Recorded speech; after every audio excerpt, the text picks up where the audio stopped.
Assalamualaikum warahmatullahi wabarakatuh. Alhamdulillahi wa kafa wa sallallahu ala sayyidina Muhammadin Mustafa alaihi wa ala alihi wa sahbihi ahlu sediki wal wafa. Hadirin sekalian, insyaallah pada semester kali ini kita akan yaitu di mata kuliah Hukum Perikatan. Nah, pada pertemuan pertama ini saya ingin menyampaikan bahwasanya di semester ini kita tidak hanya membahas tentang hukum perikatan, juga ada hukum perjanjian, hukum kontrak, dan lain sebagainya yang berkaitan dengan itu semua. Nah, hal penting yang harus kalian ketahui adalah tentang istilah ya. Bahwasanya dalam hukum itu banyak sekali istilah-istilah. Nah, agar kalian mudah memahami, maka silakan dipelajari ya istilah-istilah. Dan nanti saya di sini akan menyampaikan istilah-istilah yang ada dalam KUH Perdata ya, khususnya tentang perikatan, tentang kontrak, tentang perjanjian ya. Agar apa? Agar kita paham secara teori ya. Kemudian nanti juga ada tentang prakteknya ya, kalau ada waktunya nanti ya.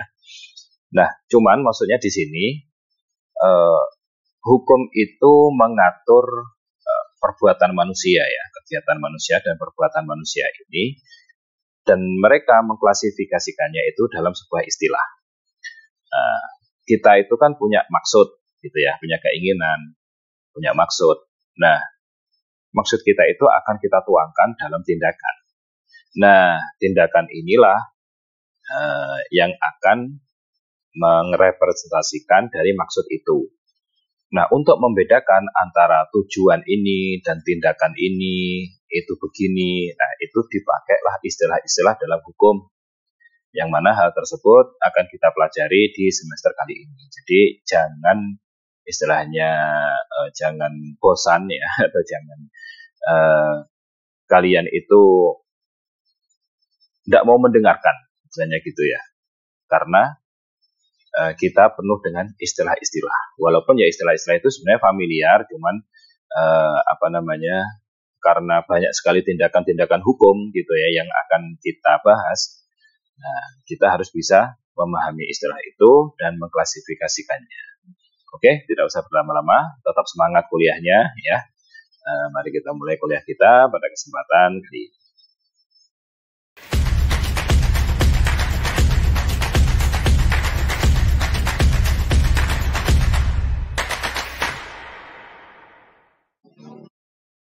Nah, baik, kita akan membahas yang pertama tentang pengertian. Itu pengertian dari perikatan itu sendiri. Nah, perikatan adalah atau arti dari istilah aslinya dalam bahasa Belanda itu verbintenis. Bacanya gimana ya? Verbintenis atau gimana? Karena punya lahjah atau lahjah itu istilahnya punya logat berbeda ya cara pengucapannya ya. Nah, asal kata perikatan dari obligatio Latin, bahasa Latin ya, obligation itu Perancis atau Inggris, dan verbintenis itu Belanda yang berarti ikatan atau hubungan. Nah, gitu ya, ikatan atau hubungan.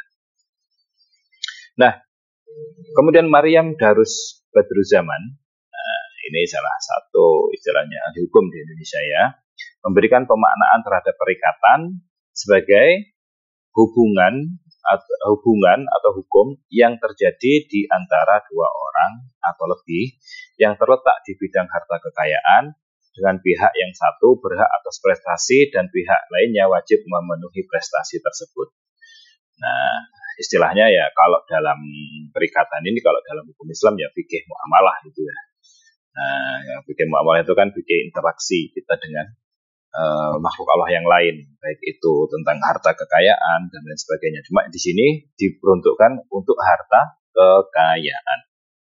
Nah, menurut Agus Yudo Hirnoko terdapat 4 unsur perikatan. Jadi kalau kita mau tahu ini perikatan atau bukan, ya harus ada 4 unsur ini. Yang pertama, hubungan hukum. Artinya hubungan tersebut menimbulkan akibat hukum.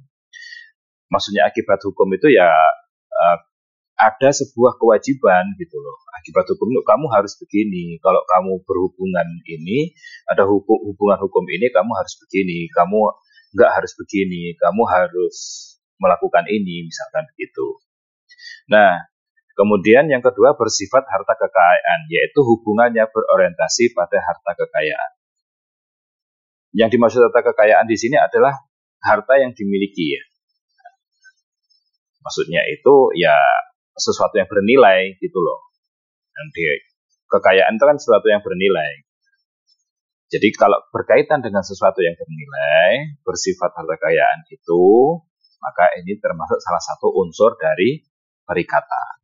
Karena nanti ya ujung-ujungnya ya entah perpindahnya kepemilikan atau dia itu banyak kepindahan pemilikan atau timbal balik gitu ya. Timbal balik maksudnya ada harga, ada uangnya, ada barangnya.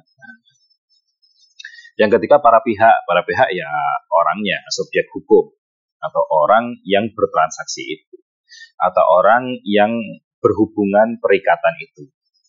Baik orang atau lembaga atau badan hukum, organisasi ya terserah lah ya. Atau perusahaan, nah, terserah. Yang penting ada yang menjalankan. Yang menjalankan mesti orang kan, tidak mungkin selain orang. Nah, kemudian prestasi, artinya hubungan hukum tersebut melahirkan kewajiban kepada para pihak yang pada kondisi tertentu dapat dipaksakan pemenuhannya bahkan apabila menggunakan alat negara. Jadi kalau kita membahas hukum perikatan gitu kan. Hukum perikatan ini kan termasuk dari undang-undang KUH Perdata. Nah, kalau sudah masuk seperti ini, maka yang ada harus ada prestasi. Prestasi itu kewajiban yang harus dilakukan.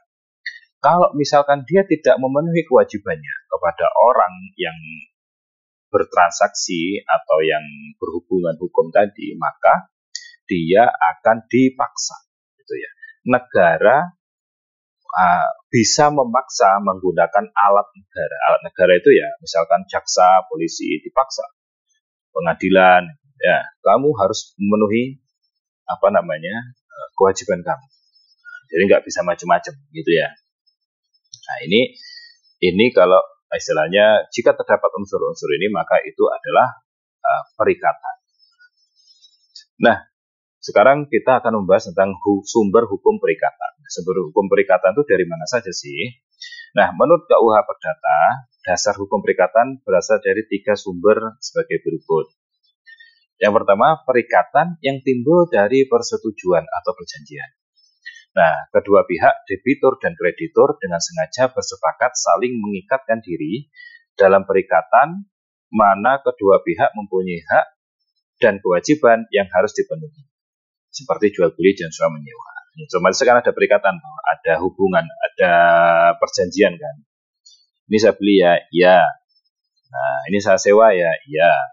Nah, ketika sudah menyerahkan uangnya dan ditetapkan ketentuannya atau waktunya, maka dia berhak memanfaatkan barang tersebut atau rumah tersebut kalau sewa menyewa. Nah, maka itu kan dari perjanjian. Mereka sama-sama saling butuh gitu loh. Yang satu butuh uang, yang satu misalkan butuh barang, butuh rumah untuk di tempat tinggal. Nah, kalau yang jual beli itu yang diambil itu barang dan manfaatnya, kalau sewa menyewa yang diambil hanya manfaatnya saja. Kemudian yang kedua, namanya perikatan itu ada yang timbul dari undang-undang. Kalau tadi kan kesepakatan pihak, sama-sama butuh misalkan ya. Nah, yang kedua timbul dari undang-undang. Hak dan kewajiban debitur dan kreditur ditetapkan oleh undang-undang. Nah, bukan karena persetujuannya kedua belah pihak seperti nafkah. Nafkah diatur oleh undang-undang, nggak bisa kamu istilahnya kalian itu seenaknya sudah istilahnya menikahi gitu ya, kemudian punya anak terus ditinggal, nggak bisa. Nah, yang istilahnya yang mengikat itu undang-undang. Nah, undang-undang mengikat, undang-undang berhak memaksa, berhak menghukum, berhak menuntut, orang yang tidak menjalankan kewajibannya melalui alat negara tadi. Kewarisan, perbuatan melawan hukum, dan lainnya. Perbuatan melawan hukum itu ya banyak, yang mencuri, tidak membayar utangnya, terutama gitu ya. Nah, kemudian yang ketiga, perikatan terjadi bukan karena perjanjian, tetapi karena perbuatan melanggar hukum, seperti pencurian, penganiayaan, pembunuhan, pemalsuan. Nah, ini kan bukan atas persetujuan dua pihak gitu loh, sama-sama butuh. Masa pencurian yang butuh kan satu gitu. Kemudian penganiayaan sama, pembunuhan, pemalsuan. Nah, ini kan melanggar hukum. Ketika melanggar hukum, dia harus menjalani hukuman atau mendapatkan hukuman berdasarkan undang-undang. Dan perwakilan sukarela. Perwakilan sukarela ini kan satu pihak, jadi saya rela menolong orang gitu ya. Nah, seperti apa? Mengurus kepentingan orang lain tanpa diminta atau orangnya sedang sakit. Orang yang sedang sakit maksudnya orang yang ditolong itu sedang sakit. Nah, kita nolong secara sukarela, misalkan gitu ya. Ngurusin misalkan biaya rumah sakitnya, administrasi rumah sakitnya misalkan, atau ngurusin bisnisnya misalkan.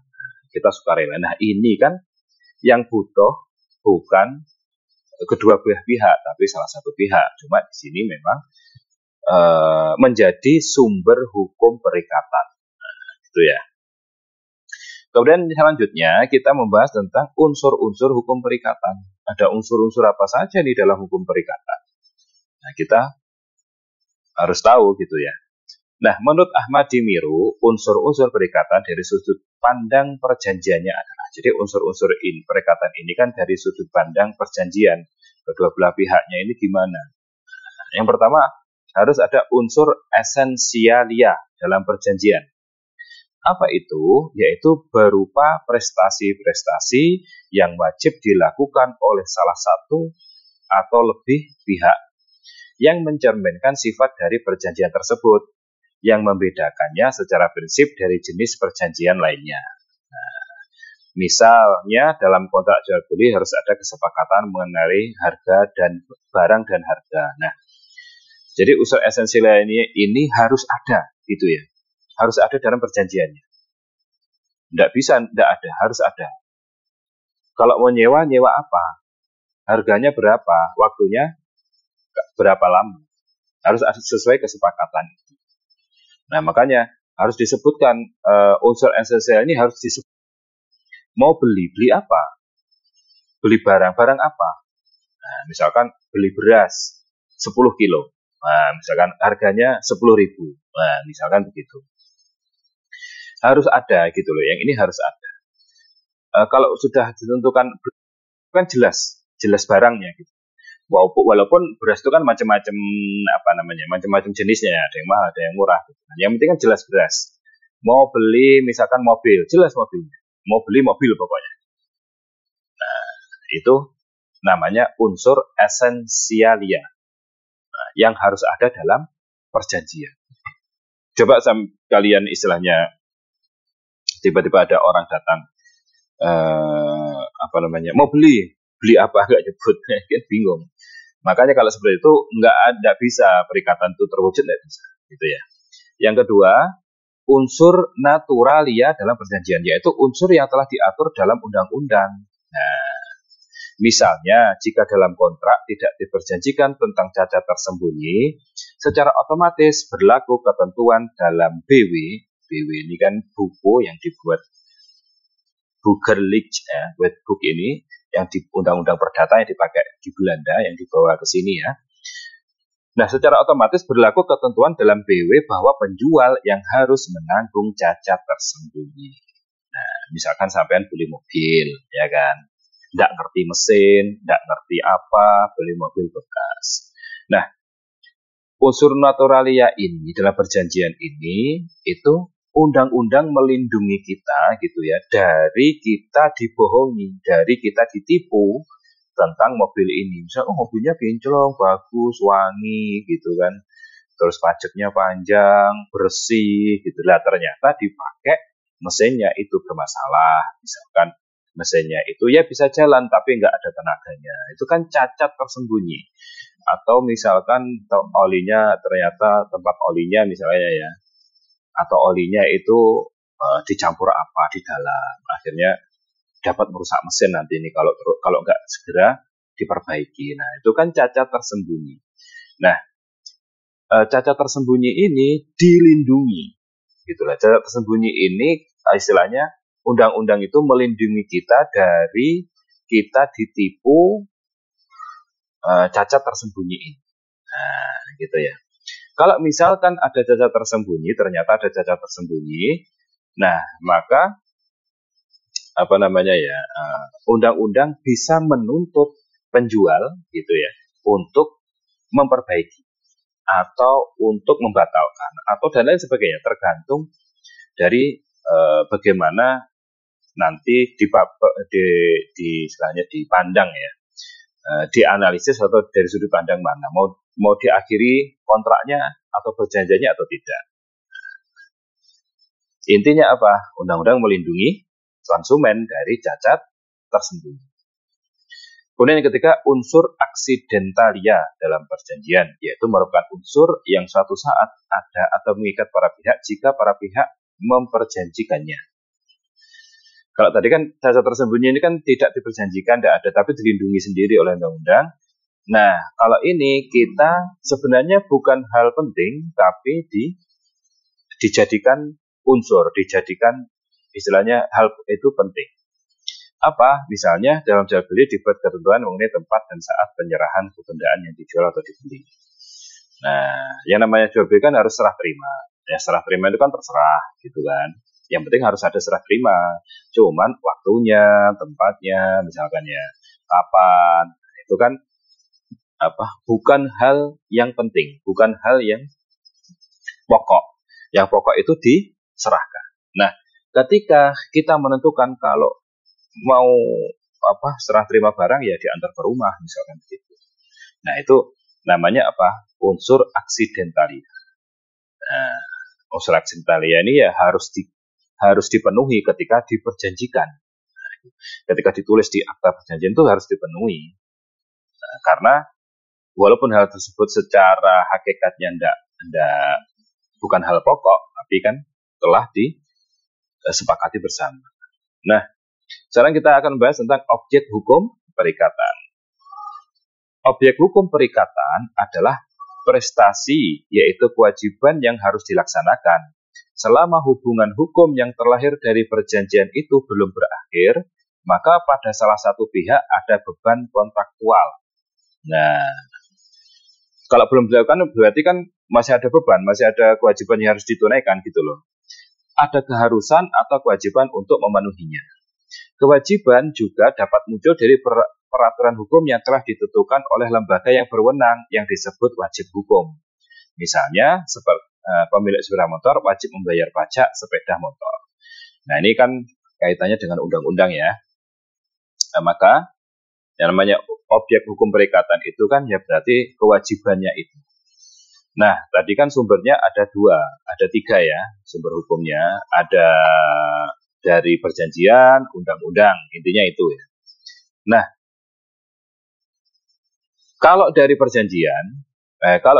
perjanjian tadi objek hukumnya, maka kewajiban yang harus dipenuhi gitu kan. Selama kalau belum dipenuhi berarti dia masih ada beban untuk memenuhinya, untuk melaksanakan kewajibannya. Nah, kalau misalkan dari undang-undang gitu kan tadi sumber hukumnya, maka seperti apa? Membayar pajak gitu. Nah, bentuk-bentuk prestasi. Nah, prestasi itu bentuk-bentuk kewajiban gitu ya. Nah, bisa dilihat dalam pasal 1234 KUH Perdata. Apa? Yang pertama, memberikan sesuatu. Jadi kita memberikan sesuatu dari perjanjian itu. Seperti menyerahkan suatu barang. Nah, dalam perjanjian jual beli, sewa menyewa, tukar menukar, dan lain-lain.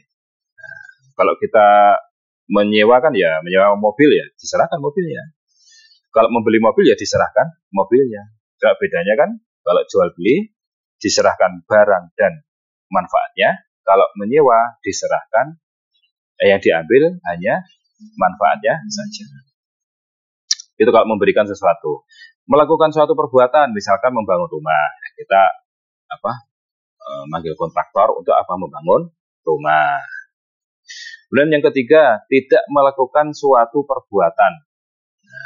Tidak melakukan suatu perbuatan. Misalnya apa? Tidak membangun tembok tinggi yang dapat mengganggu atau menghalangi pemandangan tetangga. Atau tidak membangun garasi di jalan gitu ya.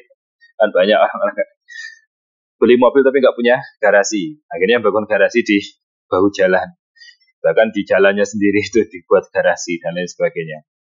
Nah, itu bentuk-bentuk prestasi dari kewajiban itu. Jadi kita nggak melakukan itu bisa disebut prestasi gitu. Kalau misalkan dalam syariat Islam itu kayak gini, kita tadi malam misalnya kita tadi malam itu nggak dugem, nggak dugem, nggak minum minuman keras, nggak apalagi. Intinya berbuat maksiat gitu. Ya kita tetap dihitung berprestasi. Karena kan meninggalkan maksiat, berprestasi berarti kan. Walaupun kita tadi malam hanya tidur-tiduran gitu kan. Tadi malam hanya istilahnya kumpul-kumpul aja gitu. Kan kita nggak dihitung tidak melakukan perbuatan yang haram. Sama kayak ini ya. Tidak melakukan suatu perbuatan. Yang ketiga ini. Kemudian selanjutnya. Nah, ketiga prestasi di atas mengandung dua unsur penting, yaitu pasal 1131 KUH Perdata. Yang pertama apa? Scalp. Tidak tahu saya membacanya gimana ya, scalp atau scalp. Apa itu scalp? Merupakan kewajiban debitur menyerahkan prestasi membayar hutang kepada kreditur. Nah, jadi ketika prestasi di atas mengandung dua unsur penting. Ya. Unsurnya ini yang penting ini.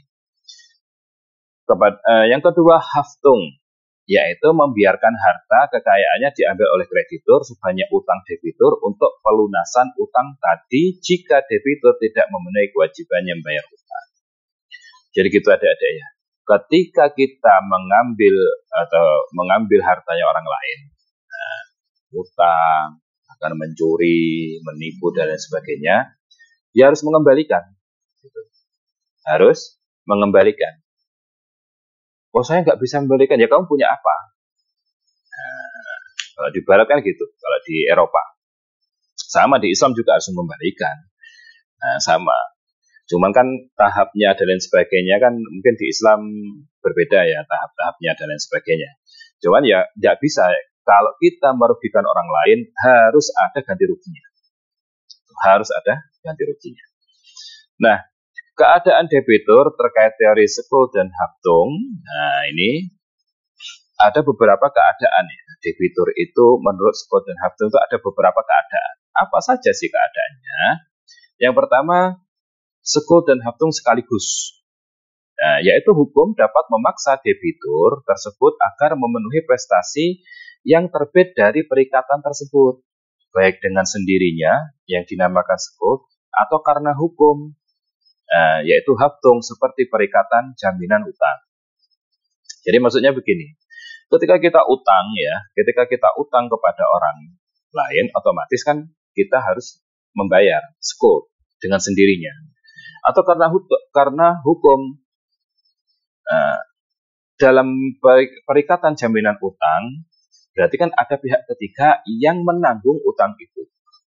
Pihak ketiga ini menanggung utangnya ini, gitu ya. Pihak ketiga ini menanggung utangnya ini kepada ini. Nah ini akibat hukum, gitu loh. Maksudnya apa? Karena hukum. Jadi dia menanggung ini kan karena hukum. Kalau dia nggak bisa bayar, otomatis ini yang menanggungnya.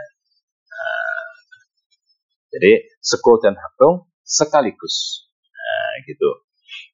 Kemudian yang kedua, skuld dan haftung, skuld tanpa haftung. Yaitu pada debitur terdapat kewajiban untuk melaksanakan kewajiban, misalkan bayar utang. Nah, sehingga ada unsur skuld. Tetapi hukum tidak bisa memaksa dia membayar hutang. Nah, gitu. Jadi tidak ada haftung. Tidak bisa maksa. Kalau tadi kan hukum bisa memaksa gitu. Yang katanya tadi ini jamin, Yang pertama tadi ya, nomor satu yang katanya ini jamin, kok tidak mau jamin, nah hukum bisa memaksa. Cuman kalau yang kedua ini, hukum tidak bisa memaksa, gitu. Dia membayar utang, jadi tidak ada haftung. Nah, gitu. Nggak ada, istilahnya hukum nggak bisa memaksa dia untuk menyerahkan hartanya yang lain yang tersisa untuk membayar utang, nggak bisa. Nah, seperti ikatan yang terbit dari satu perikatan wajar, yaitu utang karena perjudian. Maksud lo, gimana utang karena perjudian? Kan tetap utang. Enggak. Perjudian itu nggak boleh dalam undang-undang, kan gitu kan, dilarang dalam undang-undang. Nah, ketika ada orang yang hutang karena perjudian, kemudian misalkan apa ya istilahnya bandarnya ini dia memperkarakan ke pengadilan, maka dia hanya cuma dituntut kamu bayar utang secara skuld tadi. Nah, bayar utang. Kalau dia nggak bayar, ya nggak bisa hukum memaksa dia untuk, karena utangnya buat judi gitu loh. Nggak bisa hukum itu mengambil hartanya dia yang tersisa untuk menutupi hutangnya. Nah, karena apa? Nah, karena utangnya buat judi. Nah, atau istilahnya ya buat judi ya. Nah, kemudian selanjutnya, yang ketiga, haftung tanpa skuld, seperti A atau pihak ketiga menanggung hutang dari B, debitur, kepada C, krediturnya. A menanggung hutang B, yang B ini punya hutang kepada C. Dalam hal ini, A atau pihak ketiga tersebut ada tanggung jawab atau jaminan sehingga harta-hartanya dapat disita oleh pengadilan jika B atau debitur tidak mampu membayar hutang. Sedangkan kewajiban atau skuld sebenarnya ada pada debiturnya atau B. Namanya haftung tanpa skuld. Nah, gitu ya. Ya gimana? Jika dia menanggung hutang udah sanggup kok. Nah, gitu. Kemudian yang keempat, haftung dengan skuld pada orang lain. Seperti dalam kasus penanggungan utang oleh A pihak ketiga, jika dilihat dari segi B atau debiturnya, maka dapat dikatakan bahwa B atau debitur memiliki kewajiban skuld. Tetapi jika dia tidak memiliki harta benda, maka B atau debitur tidak mempunyai haftung terhadap C atau krediturnya. Ini cuma istilahnya dari sudut pandang mana ya, dilihat ya. Nah, kemudian yang kelima, skuld dengan haftung terbatas. Nah, seperti jika si A atau debitur berhutang kepada B atau kreditur dengan jaminan sebidang tanah milik D atau pihak ketiga, maka gitu ya, terhadap D atau pihak ketiga dibebankan suatu tanggung gugat atau haftung, tetapi hanya terbatas pada sebidang tanahnya saja, karena yang dijaminkan hanya itu. Nah, jika harga tanah tidak mencukupi untuk membayar hutang, maka tidak ada kewajiban bagi D atau pihak ketiga tersebut menyerahkan harta-hartanya yang lain selain dari sebidang tanah tersebut. Kalau yang tadi kan jaminannya kan bisa ngambil hartanya, yang penting sampai nutupi utangnya kan gitu. Nah, ini karena yang dijaminkan hanya tanahnya saja, hanya satu benda, entah tanah, mobil, motor, perhiasan misalkan seberat apa gitu. Kok harganya tidak dapat menutup utang, ya sudah. Nah, gitu loh. Nggak bisa kita nuntut undang-undang itu istilahnya membebani atau mewajibkan penjamin utang itu untuk melunasi hutangnya dengan hartanya yang lain selain yang dijaminkan tadi. Nggak bisa. Nah, ini teori skuld dan haftung ini istilahnya kita harus tahu ya. Dalam artian begini, biar kita itu nggak sembarangan gitu loh. Nggak sembarangan ngambil, kemudian janji sama orang lain gitu, utang, tidak sembarangan, kan akhirnya menuntut kita bekerja keras gitu. Selain bekerja keras juga kita istilahnya apa ya, menyesuaikan gaya hidup kita. Jangan gaya hidupnya itu istilahnya ya apa harus utang, beli mobil ngutang, beli motor ngutang, beli yang mana akhirnya kan banyak utang. Sedangkan kita nggak ada yang dijaminkan. Nah, makanya hidup yang paling enak itu ya tidak banyak hutang, gitu, tidak punya utang. Nah, oke. Kemudian selanjutnya subjek hukum perikatan. Nah, subjek perikatan adalah mereka yang memperoleh hak atau kreditur dan mereka yang dibebani kewajiban atau debitur atas suatu prestasi sebagaimana yang disebutkan pada objek hukum perikatan tadi, baik perseorangan, badan hukum, atau persekutuan. Persekutuan itu ya perusahaan dan lain sebagainya ya. Nah, perseorangan, baik 1 orang, 2 orang, 3 orang, dan lain sebagainya. Nah, setiap pelaku perikatan yang mengadakan perikatan harus, yang pertama, adanya kebebasan menyatakan kehendaknya sendiri. Nah, cakap hukum lah ya. Nah, kalau berakal, dewasa, kalau dalam istilahnya ya berakal dan dewasa. Cuman dewasanya syariat dengan undang-undang itu kan ya kadang berbeda lah ya. Yang kedua, tidak ada paksaan dari pihak manapun. Jadi dia merdeka, tidak ada paksaan dari siapapun. Minjem ya tidak ada paksaan siapapun gitu. Nah, kemudian yang ketiga, tidak ada penipuan dari salah satu pihak. Karena kalau ada unsur penipuan seperti dasar tersembunyi tadi, undang-undang akan melindungi. Dan yang keempat, tidak ada kekhilafan pihak-pihak yang bersangkutan. Jadi kekhilafan itu ya namanya kekhilafan ya. Kadang kalau khilafan itu memang disengaja, nggak disengaja ya. Namanya khilaf itu nggak disengaja ya. Istilahnya begini, kita minimalisir kekhilafan-kekhilafan yang ada gitu. Kalau kita itu misalkan apa ya, mau tahu tentang perjanjian, silahkan nanti misalkan buat akta perjanjian itu di notaris. Misalkan saya buta tentang misalkan apa, beli rumah gitu, saya buta apa ya, perjanjiannya, kalau mau beli rumah itu gimana, terus beli tanah itu gimana gitu ya, tujuannya apa, harganya berapa, biar nggak ditipu ya di akta notaris. Nanti di situ, oh di sini harganya berapa, oh tanah ini misalkan bukan tanah sengketa. Kalau tiba-tiba sudah kita beli ini ya, berapa harganya? Oh harga tanah di sini 1 meternya misalkan 1 ru atau 1 meter katakan 1 juta misalkan gitu. Nah ternyata apa namanya, tanah itu tanah bermasalah. Tanah bermasalah itu maksudnya milik orang banyak, dan orang banyak itu misalkan tidak semua setuju dijual atau disetujui harganya, misalkan itu kan repot. Kita udah bayar di 1 orang gitu ya, ternyata yang lain menggugat di 1 orang itu, terus saudara-saudara yang lain atau pemilik-pemilik yang lain itu menggugat, kan repot. Jadi kalau tidak ada kekhilafan di pihak yang bersangkutan, dalam artian kalau kita nggak tahu gitu ya, untuk meminimalisir kerugian, silakan cari informasi sebanyak-banyaknya, terutama kita minta pertimbangan dari notaris ya, kalau misalkan perjanjian itu. Nah silakan, ya memang butuh biaya, tapi kan kita tidak ketipu, tidak istilahnya itu rugi gitu ya. Nah dari sekalian, ini tentang hukum perikatan ya. Jadi yang harus dipahami di sini bahwasanya ada sedikit perbedaan antara perikatan dalam hukum Islam dan hukum positif. Yang kita kan dihukum positif. Nah, gitu.